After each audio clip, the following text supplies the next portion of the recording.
ಕೀರ್ತನೆಗಳು 63ನೇ ಅಧ್ಯಾಯ ವಚನ 1ರಲ್ಲಿ ನಾವು ಈ ರೀತಿಯಾಗಿ ನೋಡ್ತೇವೆ. ದೇವರೇ, ನೀನೇ ನನ್ನ ದೇವರು, ನಾನು ನಿನ್ನ ದರ್ಶನವನ್ನು ಕುತೂಹಲದಿಂದ ಎದುರು ನೋಡುತ್ತೇನೆ ಎನ್ನುವಂಥದ್ದು. ನೀನೇ ನನ್ನ ದೇವರು, ನೀನೇ ನನ್ನ ಬಂಡೆಯು, ನನ್ನ ಕೋಟೆಯು, ನನ್ನ ದುರ್ಗವು, ನನ್ನ ಆಶೆಗಿರಿಯು, ನನ್ನ ಆಶಯ ನಗರವು, ನನ್ನ ಆಶಯ ಸ್ಥಾನವು ನೀನೇ ಆಗಿದ್ದಿ. ನನ್ನ ಸರ್ವಸ್ವವು ನೀನೇ ಆಗಿದ್ದಿ. ಅದಕ್ಕೋಸ್ಕರ ನಾನು ಕುತೂಹಲದಿಂದ, ಆಸಕ್ತಿಯಿಂದ ನಾನು ನಿನ್ನನ್ನು ಎದುರು ನೋಡ್ತಾ ಇದ್ದೇನೆ. ನಾನು ಯಾವ ರೀತಿಯಿಂದ ಆತನನ್ನು ಹುಡುಕ್ತಾ ಇದ್ದೇನೆ, ನಾನು ಯಾವ ರೀತಿಯಿಂದ ಯೇಸು ಕ್ರಿಸ್ತನ ಬಳಿಯಲ್ಲಿ ಸೇರುವುದಕ್ಕೆ, ಅಥವಾ ಆತನ ಸನ್ನಿಧಿಯಲ್ಲಿ ಸಮಯ ಕಳೆಯುವುದಕ್ಕೆ, ಆತನೊಂದಿಗೆ ಮಾತಾಡುವುದಕ್ಕೆ, ಆತನ ಮುಖದರ್ಶನಕ್ಕಾಗಿ ನಾನು ಎಷ್ಟು ಕುತೂಹಲದಿಂದ ಆತನನ್ನು ಹುಡುಕ್ತಾ ಇದ್ದೇನೆ ಅಥವಾ ಎದುರು ನೋಡ್ತಾ ಇದ್ದೇನೆ ಎನ್ನುವಂಥದ್ದು. ನಾವು ಆಸಕ್ತಿಯಿಂದ, ಕುತೂಹಲದಿಂದ ಆತನನ್ನು ಹುಡುಕುವುದಾದರೆ, ಎದುರು ನೋಡುವುದಾದರೆ, ಆತನು ನಮಗೆ ಹೇಗೆ ಸಹಾಯ ಮಾಡ್ತಾನೆ ಎನ್ನುವಂಥದ್ದು. ಮತ್ತು ಕೆಳಗಡೆ ನೋಡುವಾಗ, ಬಿ ಭಾಗದಲ್ಲಿ ನಾವು ನೋಡುವಾಗ, ನೀರಿಲ್ಲದೆ ಒಣಗಿದ ಭೂಮಿಯಲ್ಲಿದ್ದವನು ನೀರಿಗಾಗಿಯೋ ಎಂಬಂತೆ ನನ್ನ ಆತ್ಮವು ನಿನಗಾಗಿ ಆತುರಗೊಳ್ಳುತ್ತದೆ, ಶರೀರವು ಕಂದಿ ಹೋಗಿದೆ. ಒಣಗಿದ ನೆಲವು ಭಯಂಕರವಾಗಿ ಬಿರುಕು ಬಿಟ್ಟದಂತಾಗಿರ್ತದೆ. ಅದು ಯಾವ ಬೆಳೆ ಇರುವುದಿಲ್ಲ.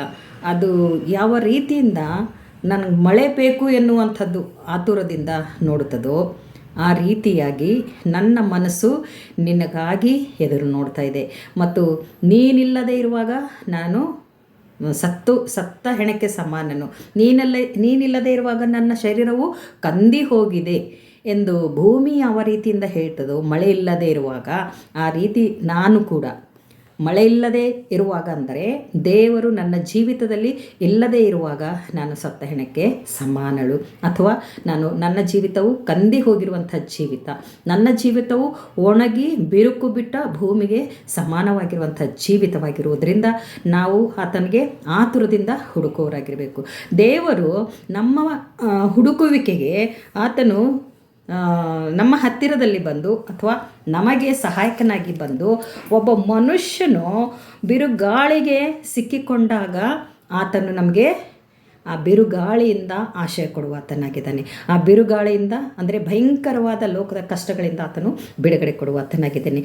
ಅತಿವೃಷ್ಟಿಯಲ್ಲಿ ಅಂದರೆ ಭಯಂಕರವಾದ ಮಳೆಯಲ್ಲಿ ನಾವು ಎಲ್ಲೋ ಸಿಕ್ಕಿಕೊಂಡಿರುವಾಗ ನಾವು ಯಾವ ರೀತಿಯಿಂದ ಆಶಯಕ್ಕಾಗಿ ಹುಡುಕಾಡ್ಕೊಂಡು ಹೋಗ್ತೇವೋ ಆ ಸಮಯದಲ್ಲಿ ದೇವರು ಭಯಂಕರವಾದ ಈ ಜೀವಿತದ ಕಷ್ಟಗಳಲ್ಲಿ, ಕಣ್ಣೀರುಗಳಲ್ಲಿ, ಗೋಳಾಟದಲ್ಲಿ ನಾವಿರುವಾಗ ಆತನು ಅತಿವೃಷ್ಟಿಯಲ್ಲಿ ಯಾವ ರೀತಿಯಿಂದ ನಮಗೆ ಆಶಯ ದುರ್ಗವಾಗಿದ್ದಾನೋ ಆ ರೀತಿಯಾಗಿ ಆಶಯ ಕೊಡುವಾತನಾಗಿದ್ದಾನೆ.